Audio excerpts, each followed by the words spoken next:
Hi, 32 male, have a younger sister who's 26. She and I are very close. Our dad died weeks after she was born. He had cancer. Our mother and I always had a strained relationship.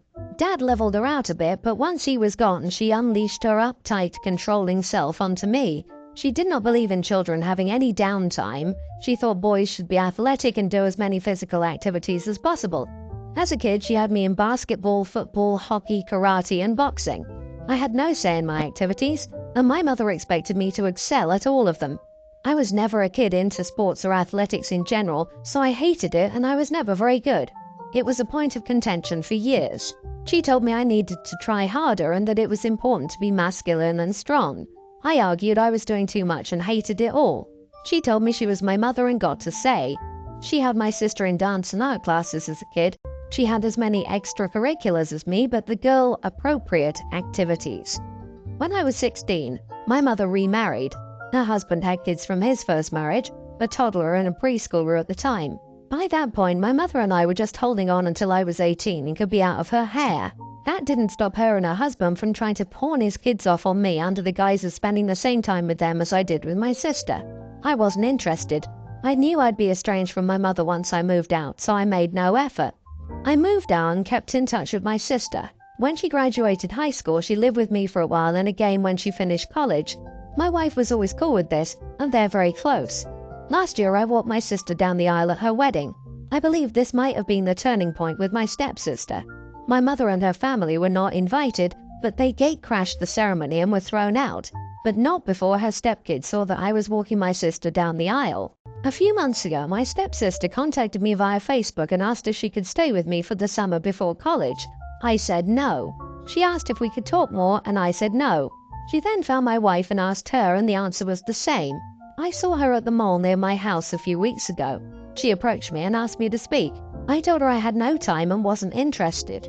She told me it was unfair, that I have more than one sister, and not only did she go to live with me, but I walked her down the aisle. She told me she and her brother deserved better, that spending a few months in my home would be good for sibling bonding. I told her she wasn't my sister, so she couldn't live with me. She became upset and tried to start a scene, but I simply left. She started to give my sister crap about it because I blocked her everywhere.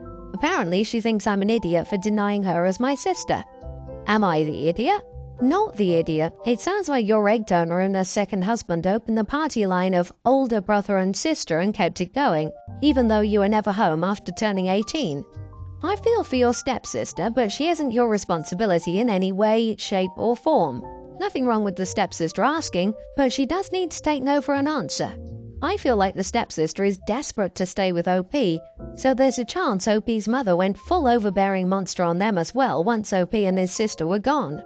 No idiots here.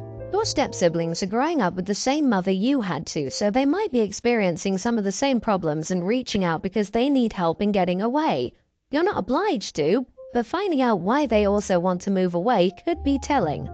Yeah, OP owes her nothing, but also, she's clearly desperate to get out of a bad situation, and OP said, "Screw off, I don't care how bad you have it." He's the idiot for that. I'm not sure why he didn't at least talk to her. Tell her living with him isn't an option, but maybe at least open lines of communication. Maybe let her visit for a weekend or something. My boyfriend, 26, and I, 27 female, have been together for 5 years. I earn around $140,000 a year as a QA manager, and he makes $40,000 or $50,000 as a warehouse forklift driver. He's never been into working, and we talked about him being a stay-at-home dad, and I initially agreed because childcare is expensive. We want at least 2 kids. 7 months ago, he lost his job when there was a push for unionization, and some people were essentially bullied out. He was without a job, and I agreed to cover living expenses fully if he did the housework, cooked, etc. Before this, I didn't think of his ability as a stay-at-home dad. In the 7 months, I came home to empty beer bottles and trash on the coffee table. The fridge was constantly empty because he was supposed to go buy groceries but never did, and when he does, it's mostly junk food. We originally agreed he would cook, and he has cooked maybe 4 meals for me. I'm still doing most of the cooking and cleaning. Now I just can't imagine him as a stay-at-home dad. He just sleeps in and barely applies for jobs. He just got one, but that's finally in response to me putting my foot down that I'm no longer supporting him. My mom was a stay-at-home mom, and with 4 kids, she still kept a spotless house and cooked every meal from scratch. We've been fighting about this a lot recently, and I've told him if we do have kids, he has to work because he isn't contributing at all now, and so I can't imagine he'll do anything as a stay-at-home dad. He yelled that he had to apply for jobs and he was under a lot of stress. But what's the stress? He has everything taken care of and he barely applies to 1 or 2 jobs a day. He didn't do anything we agreed upon, me taking care of finances, and I don't know how to move forward with a relationship. But am I the idiot for no longer wanting him to be a stay-at-home dad, now that I see what he's been like for the last 7 months? Not the idiot. If you think he's useless now, wait until you have kids. How much help was he unemployed? He'll be even less help when he can also claim he's so tired and stressed, not getting sleep and having to have a job and not be a stay-at-home dad. You'll be working and doing all the child rearing and household work when you're home. Really consider if you want to do this alone with a stump for a husband before having kids. You are the idiot if you have children with this man. If he can't handle normal chores while unemployed, what makes you think he could handle being an involved father?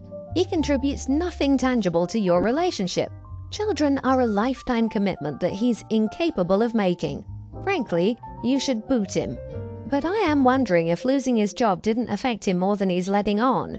Depression can cause that behavior, and choosing not to work and losing your job are 2 massively different things. Not saying he isn't lazy at home, just offering something to think about. I hope he gets counseling. Girl, get rid of this deadbeat and be glad you didn't marry him. What is he even bringing to the relationship at this point? He's treating you like a parent and acting like a teenager. He's not ready to be a dad. Even if he has depression, don't let that stop you from leaving, as he's not in a spot where he wants to acknowledge it and change for you or himself at all. Update. Thanks for all the comments. I've decided to end the relationship and will tell him this afternoon. This made me realize how resentful and unhappy I am with him, which is unlikely to change. To those who say he probably has depression, he may but has never communicated it, but yes, it could be the reason. But even if he does, I doubt just knowing it will fix my resentment, so it's best we end on semi-friendly terms. Hi, 20 male, live at home and will graduate college soon. My older sister Sammy, 21, also lives at home. Now, there are 3 house rules that if you break them, our parents have told us they will kick us out. One of them is sneaking people into the house at night. It has a long story behind that rule, but we all know it's a big no in the home. Our parents have cameras to monitor their property, and they rarely check it unless something happens. The garbage cans were knocked over, and so my dad checked the cameras, and Cindy, Sammy's girlfriend, was sneaking out of the house. Sammy isn't out, and everyone assumed it was my guest. I tried to say it wasn't, but they didn't believe me, and my sister kept saying why would she bring a girl over in the night? My parents were talking about giving me a month to move out, and I blew up and showed it was Sammy's girlfriend. I pulled up a picture they had together on Instagram. Parents don't have that, to prove it wasn't me. This resulted in a huge argument with my sister, where she called me an idiot and said that I should take the fall.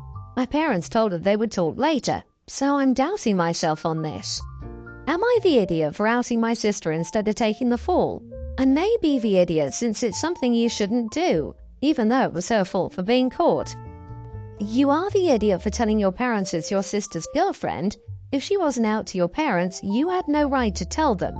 You should have found a different way to prove it was your sister's guest, or had a lengthy conversation with your sister about refusing to get kicked out because she made a mistake. You didn't need to be the one to tell your parents that your sister is a lesbian. Not the idiot. Your sister was willing for you to be homeless. For example, she could have owned up to it and taken responsibility without outing herself. Sorry, Mom and Dad, my friend was having some personal issues and needed help and a place to stay the night. I decided to let her stay here because she had nowhere to go. I mean, were they kissing in the photo? People kiss their friends. I agree, a very rare instance of outing someone is acceptable. She was blowing up his life. Hope he doesn't deserve to be kicked out the house because she messed up. She shouldn't have snuck a girlfriend in if she didn't want to get caught. She knew what would happen to her brother and was still willing to make her brother homeless. Sister only has herself to blame. Her idiocy caused this, and her unwillingness to come clean instead of blaming her brother forced her to be outed. If anyone should have lied about who her girlfriend was, it was her sister, who was too busy blaming her brother. Though it's difficult not to think that your parents are idiots for reacting the way they did. I know you said there was an incident that explains it all away, but going from 0 to you have a month to move out because you maybe had a girl over, The same goes for if they gave your sister the same deal. Your sister was an idiot for trying to make you take the fall, but having a girl over really shouldn't be that big of a deal. I, 21 female, live in an apartment with Anne, 19 female. We live in university-style apartments where you're assigned roommates based on compatibility, so I didn't know Anne before she moved in late January while I was gone on a vacation. We've been living together for 6 months now, and she's a decent person and a relatively pleasant roommate most of the time. With that being said, we're friendly, but we're not friends. I've got no issue with her, and I don't think she has any issue with me, but we're just always gone from the apartment when the other is here. She's a student and part-time worker, and I'm a full-time worker, and we don't have much of anything in common. We tried to say we'll hang out and do this or that, but nothing ever materializes. This is a bit rambly, but it will become relevant. A couple of months ago, Anne's boyfriend, John, 20, was feeling poorly. I don't exactly know what happened, but she took him to the ER, and he racked up a couple of grand in medical bills. I understand that the situation wasn't life-threatening, but he needed some treatment and medication. As a student, John couldn't afford to pay the bills, and my roommate set up a GoFundMe for him. She told me about it, shared it with me, and I shared it on my social media pages to help spread the word for her and potentially get her some more donors. Apparently, that wasn't good enough. Anne came up to me a couple of days ago talking about her and John doing something and led it into the subject of his ER visit and med bills. She told me she noticed that my name wasn't among the donors to his GFM and said if I was saving up for a bigger donation, it would be better just to split it up and donate part now because John is trying to make a payment before the end of the month. He got really awkward, and I told her I wasn't saving to donate because I was trying to put all my funds together in preparation for moving across the country next week. I need my money for the trip and to tide me over until I secure work. Anne got angry, to say the least. She said I was selfish and had no empathy if I wouldn't even donate $20 to her boyfriend's debt. She said if I could afford to pay my last 3 months' rent at once, I could afford to spare some money for his bills that he can't afford and that he's poorer than me right now, so I need to help him. Honestly, I like helping people when I'm in the position to, but I'm not. On top of that, I only somewhat know Anne and barely know John, and half of what I've heard about him frankly isn't good, including how Anne has been contemplating for a month or so about dumping him. I have no clue if I'm being an idiot or not. Am I? Not the idiot. What kind of country puts a 20-something in debt over ensuring he wasn't dying? Barbaric. You're not required to pay for an unknown stranger's debt. It's a shame how expensive United States healthcare is, but that's also not your fault. Your roommate is an idiot for trying to manipulate you into giving her boyfriend money. Why doesn't John contact medical billing with the hospital to complete student income paperwork? Most of his debt would probably be waived away. Most universities in the US offer healthcare. I wonder why he didn't look into that. Also, kids can stay on their parents' insurance until they turn 26, if the parent carried them. But besides that, OP has no obligation to deal with another person's debt if he doesn't want to.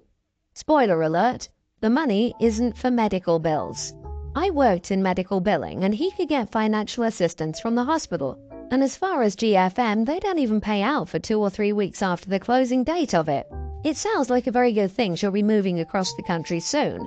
Roomie and boyfriend sound like they would be drama. I was at an observation deck yesterday. It's one of those that has a glass floor as part of it. The guy was there trying to get his wife and kid to go on the glass floor so he could take a picture. The kid looked about 3 and terrified. His wife wasn't interested either. When she went to the bathroom, he picked up his kid and went on the glass floor. The kid was frozen stiff and looked pale as a ghost. The dad got his selfie though. When he walked by me, I was telling my boyfriend that if we got married and had kids and he did something so idiotic and traumatizing to our kids, I'd be angry.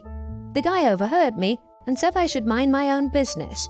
I said I wasn't talking to him, but I did repeat myself and say that he was an idiot for putting his child in such a scary place when the kid didn't want to be there. By this time, his wife had come out and heard us arguing. Then she got angry at him for doing this against their kid's obvious desire. We walked away, but my boyfriend said I shouldn't have started crap with some random guy terrorizing his kid. Am I the idiot? Not the idiot. He interrupted a conversation you were having with your boyfriend. He chose to bring you into the situation, so you had the right to defend yourself on what you said in a private conversation. The guy was being assaulted